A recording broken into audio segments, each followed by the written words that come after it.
এই যে আজকের আমাদের কপালে কষ্ট, আমরা কোনো আনাপ সানাপ জিনিস খেলাম না তো।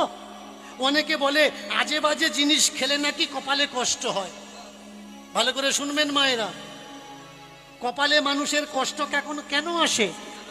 অনেকে বলে খারাপ মানুষের সঙ্গে মিশলে নাকি কপালে কষ্ট আসে, সৎসঙ্গে স্বর্গবাস, অসৎসঙ্গে নরকবাস। কিন্তু এ কথাটা যেমন ঠিক তেমনি আবার এ কথাটা ভুল। কিরকম? ব্যক্তি যদি ভালো হয়, সে যদি অসৎ সঙ্গ করে, অসৎকেও সৎ বানিয়ে দেওয়ার ক্ষমতা রাখে। প্রেম সে সাধু আর সাধারণ আলাদা কেন? একটা সাধারণ মানুষ যদি 10 জনের সঙ্গে মেশে সে সাধারণই থাকে, কিন্তু একটা সাধু যদি 10 জনের সঙ্গে মেশে তা সে 2 জনকে সাধু বানানোর ক্ষমতা রাখে। এর জন্য সাধু আর সাধারণের তফাৎ আছে। গাঁজাখোর সাধুর মতো আলাদা, মদখোর সাধুর মতো আলাদা, খৈনিখোর সাধুর মতো আলাদা। এদের ভিতরেও সাধুর মতো গুণ আছে। কিরকম? পাড়ায় যদি একটা গাঁজাখোর ঢোকে, দয়া করে ও 2-4টে শিষ্য অবশ্যই বানায়। দেখবেন, যদি সত্যি না বলি আমাকে বলবেন যে বাবা আপনি ভুলভাল বলছেন। এখন তো আবার দেবী দেবতার নাম করেও গাঁজা টানছে। এই যে কালকের পূজা হয়ে গেল, ইয়ং ছেলেরা দম দিচ্ছিল পরশুদিন থেকে। কেন? এটা নাকি বাবার প্রসাদ। বাবার প্রসাদ। কোন জায়গায় দেখাতে পারবেন না মহাদেব গাঁজা খেত? কোন জায়গায় লেখা নেই।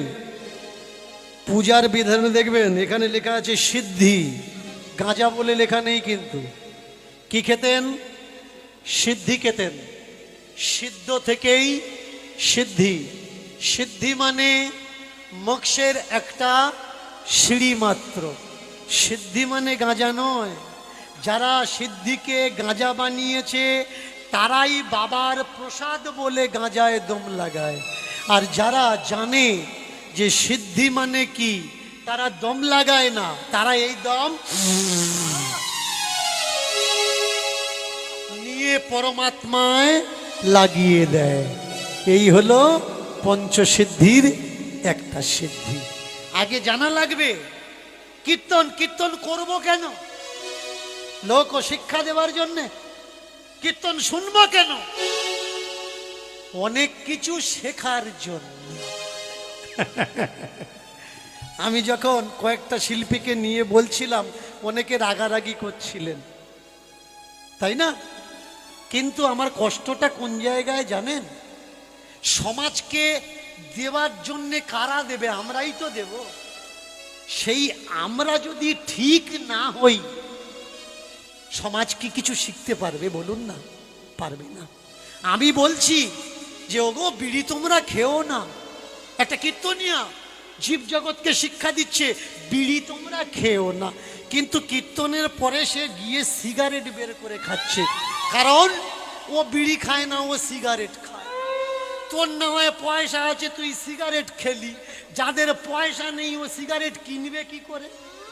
এখন তো 10-15 টাকা করে পিস বোঝায় কি, তাই তো? যারা খায় এ বিষয়টা তারা জানে, আমি অতটা বুঝি না। এবার বলছে দেখ কীর্তন খৈনি খাস নে। হাসি লাগে কোন জায়গায় জানে? যখন ডোলে মুখে না দিয়ে কীর্তন করতে পারে, নিচে গিয়ে করতালি কীর্তনিয়াকে বলছে ওদা আজকের গান সেরকম হলো না। বলে কি করে হবে? তোর কতবার ইশারা করছি ডোলে দে, তুই দিলি নে। ডোলে দিলি নে। এক জায়গায় একটা স্টেজ করে লোকশিক্ষার জন্য একটা বক্তৃতা দেওয়া হচ্ছিল যে লোকশিক্ষা সমাজ, আর সেই সমাজের যিনি মূল অতিথি, মানে যাকে মূল অতিথি বলে সংস্করণ করে তাকে আনা হয়েছে, ভালো অনুষ্ঠান করে ফুলমালা দিয়ে, তিনি খৈনি না খেলে থাকতে পারে না। তো এখন স্টেজে দাঁড়িয়ে বক্তৃতা দিতে দিতে মনে পড়ে গেল খৈনি তো অনেকক্ষণ খাইনি, এখন কি করে খৈনি খাবে। বক্তৃতা দিতে দিতে বলছে, শুনুন, সমাজের জন্যে, দেশ ও দশের জন্যে যদি কিছু করতে হয় আমি থেমে থাকবো না, নিজের পকেটে যা আছে তাই বের করব। বলে খৈনির কোটোটা বের করেছে। বলে আপনারা ভাবছেন টাকা পয়সা আমি আমার কাছে রাখবো না, এটা মনে করুন আমার ব্যাংক, এর থেকে যা আছে সব বের করে আমি আমার হাতে রাখবো। আর ব্যাংকের উল্টো দিকে আমার যে সাদা কামাই, মানে সাদা চুন, এটা কালো কামাই আর যেটা সাদা কামাই, সাদা চুন কালো সাদা একসঙ্গে ডোলে।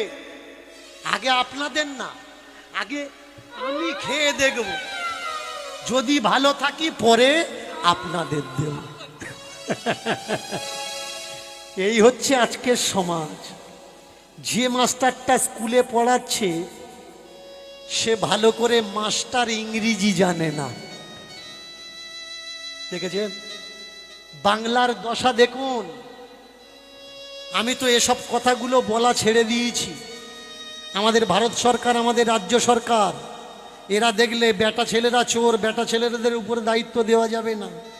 বিটিসি গ্রামের মেম্বার থেকে আরম্ভ করে মুখ্যমন্ত্রী পর্যন্ত, প্রধানমন্ত্রী পর্যন্ত সব বেটা ছেলেরা চুরি করছে। তবে সবাই যে খারাপ খারাপ নয়, ব্যতিক্রম ভালো কিছু মানুষ আছে, কিন্তু খারাপের ভাগ বেশি, তাই তারাও খারাপের দলে ঢুকে যায়। তাহলে আমরা অধিকার বেটা ছেলেদের হাতে দেবো না, মেয়ে ছেলেদের হাতে দেবো। এই যে দেখবেন স্কুলের মিড ডে মিল সরকার চালু করেছে, করেনি? বাচ্চাদের খাবার দাবারের জন্য অধিকারগুলো কাদের হাতে দিয়েছে? মায়েদের হাতে দিয়েছে। সত্য জায়গায় বলবেন, যদি এখানে কোনো মিড ডে মিলের দিদিমণি থাকেন, রান্নার লোক থাকেন, বুকে হাত দিয়ে বলবেন বাচ্চার মুখের খাবার চুরি করেন না। আমি কীর্তন ছেড়ে দেবো, কীর্তন করব না। যে জগতের মা ভালো নয়, সে জগতের মহাপুরুষের জন্ম কি করে হয়? আগে মা ভালো হতে হবে, আস্তে আস্তে আস্তে, আগে আগে মা ভালো হতে হবে। মা যদি ভালো হয় তার বাচ্চা কখনো খারাপ হবে না। দুই স্বামী স্ত্রী হেঁটে যাচ্ছে, বাচ্চাটাকে আগে দাঁড় করিয়ে দিয়েছে। মা বলছে, হ্যাঁ গো, ওই গ্রামে না হয় কেউ ভিক্ষা দেয়নি, এই গ্রামে তো কেউ ভিক্ষা দেবে, চেয়ে তো একবার দেখো। বললে, শোনো, সময় যখন খারাপ হয় তার সব কিছু খারাপ হয়, সময় যখন ভালো হয় তার সব কিছু ভালো হয়। এতদিন সাধারণ মানুষের কাছে আমরা চেয়ে পাইনি, আর চাইব না। চলো আমরা সেই জগৎ বন্ধুর কাছে চেয়ে বেড়াবো। চলেছেন একদিন, দুদিন, 3 দিন, 4 দিন, 5 দিন, এসে বসবে তো বসবে কোথায় বসেছে? একেবারে জগন্নাথ মন্দিরের বাসনপত্র ধুয়ে যে নালি দিয়ে জলটা বেরিয়ে যায়, সেই নালির ধারেই বসেছে।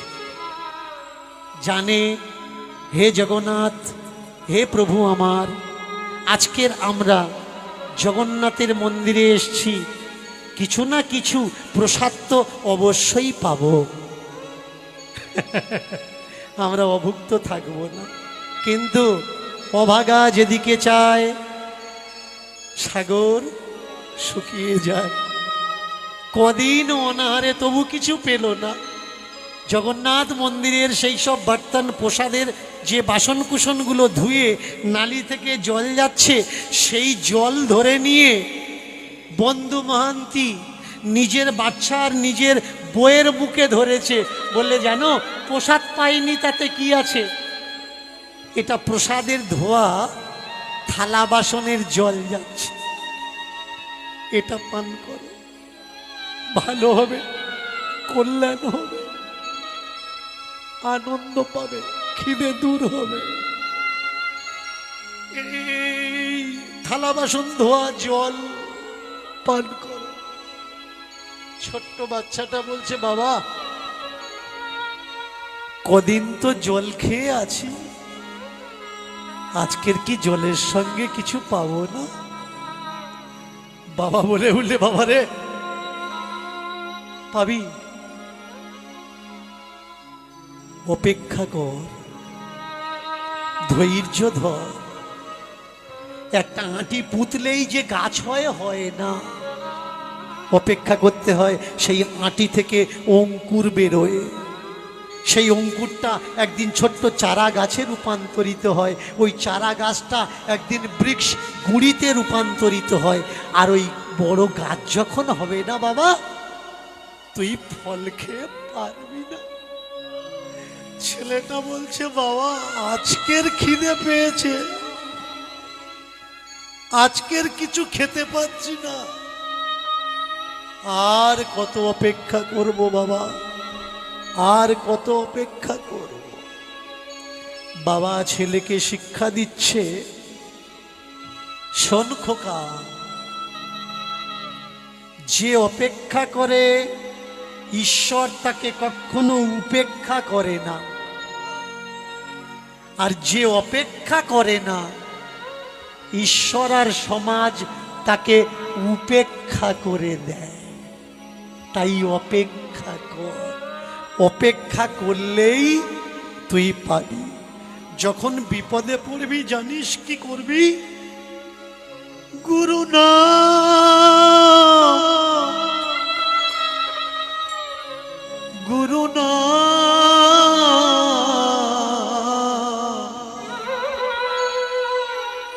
শরণ করি। গুরুরূপী সেই গোবিন্দ শুনে যদি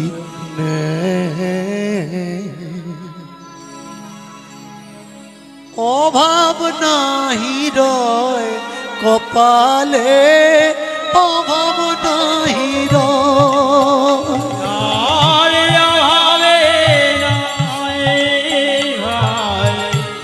কপালে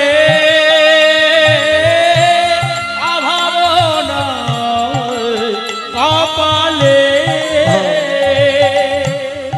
যখন যখন পড়বি বিপদে গুরু নাম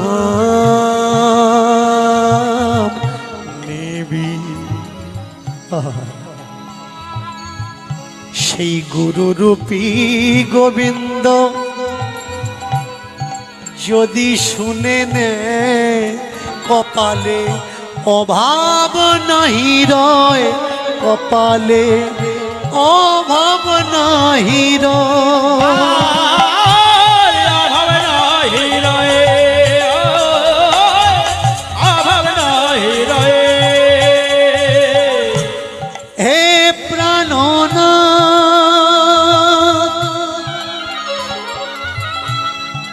দুঃখের দিন পার করিয়ে দাও, করিয়ে দাও বলে তাকে ডেকো, তার কৃপা দৃষ্টি সদাই যেন থাকে, এই বলে থেকো। হাজার লাখ বিপদ আসুক নাম যেন ছেড়ো না, নামের মধ্যে নামি থাকে ভুলে যেন যেও না।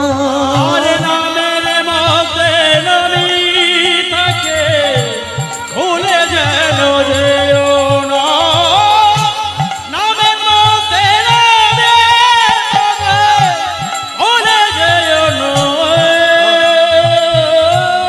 ভুলে যেন যেও না। যেই নাম সেই কৃষ্ণ ভজনিষ্ঠা করি, নামের সংহিতে আছে আপনি শ্রীহরি, আপনি শ্রীহরি। যেই নামে সেই কৃষ্ণ ভজনে নামের সহিত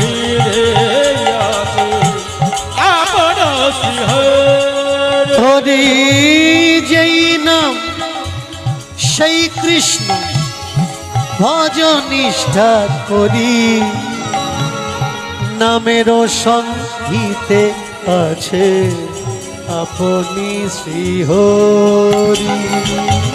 যেই নাম সেই কৃষ্ণ ভজনিষ্ঠ করে, নামের সহিত আছে আপন শ্রী হরে। আপনি শ্রী হরি। নাম জপ নাম জপ নাম কর সর, নাম জিনা বিনা কলি জীবের গতি নাহি আর। নাম জপ নাম ভজ নামে কারো সয়ে, নামে বিনা কলি জীবে গতি নাই আর। নাম জপ নাম ভজ নাম করো সর, নাম ছাড়া কলি জীবে গতি নাহি আর। यार नामे भजन जप नामे करो सए, नामे छाड़ा कली जीवे गति নাই। এই জগতে হরির নাম করতে প্রচার এলেন আমার মহাপ্রভু। ভিন্ন নামে ভিন্নবার এলেন সেই গৌরাঙ্গ সুন্দর, গৌর নররূপী হয়ে হরি। তিনি এলেন আবার সেই নাম নিয়ে, নাম হলো হরিচাঁদ হরি। সেই হরি দিলেন এই যুগে হরি বল ধ্বনি, হরি বল ছাড়া গতি নাই আরে অন্য কোন চিনি। তাই প্রেমানন্দে বলো হরি হরি বলো ভাই, হরি নাম ছাড়া জীবের অন্য গতি। আনন্দে বলো একবার হরি বলো ভাই, হরি নামে ছাড়া জীবের গতি নাই। সংগ্রাম দিলেন নাম দিলেন শ্রী গৌর হরি, আর আমাদের হাতে শিক্ষা তুলে দিলেন গুরুচাঁদ হরিচাঁদ হরি। তাই সেই তো আসল মহাপুরুষ, যারা দেশ ও দশের বাঁচায় সে কখনো মহাপুরুষ নয়। যারা দেশ দশের সর্বনাশ করায়, তাই নাম রূপী মহানাম এলো এই জগতে। নাম বিনা সত্য নাই এই কলি যুগে, তাই জপ নাম জপ নাম ভাই, জপ নাম জপ নাম সেই অনন্ত মহানাম জপ নাম জপ নাম। একবার হৃদয় ভরে বাহু তুলে প্রেমানন্দে তাই গৌর হরি বল হরি।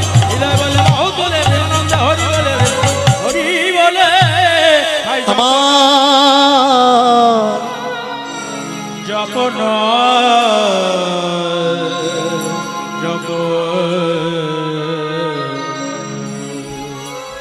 এই জগতে হরি শ্রেষ্ঠ।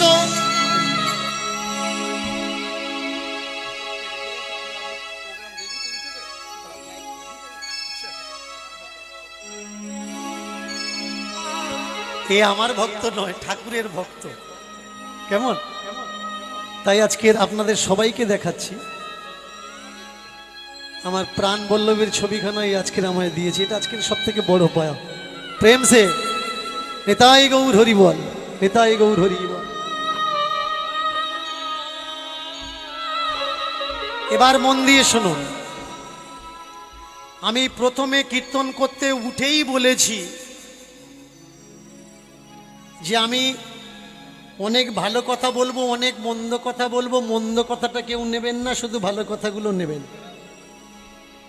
অনেক দূর দূর থেকে আজকের এসেছেন যারা ছুটে কিছু সত্য শোনার জন্যে। আমি কিছু অন্য রকমের কথা, কিছু লীলা কথা শোনালাম। আমরা লীলা অবশ্যই শুনবো, লীলার মাধ্যমে জানবো। লীলার মাধ্যমে একটা প্রসঙ্গ উঠে এলো, নামই সত্য শাশ্বত, নামই শক্তি। সেই নামের উপরে কিছু চর্চা করব, মন দিয়ে শুনবেন। সত্য নাম কি? হরির নাম। সত্য নাম কি? হরির নাম। হরির নাম ছাড়া এই জগতে সত্য আর কিছু নেই। সেই হরিকে অনেকে বলেন নারায়ণ হরি। হরি তিন প্রকার, হরি হরি, নারায়ণ হরি আর বিষ্ণু হরি। এই যে পূজা হয়ে গেল, বলতে বলতে বিষয়টা থেকে ছুটে গেছিলাম।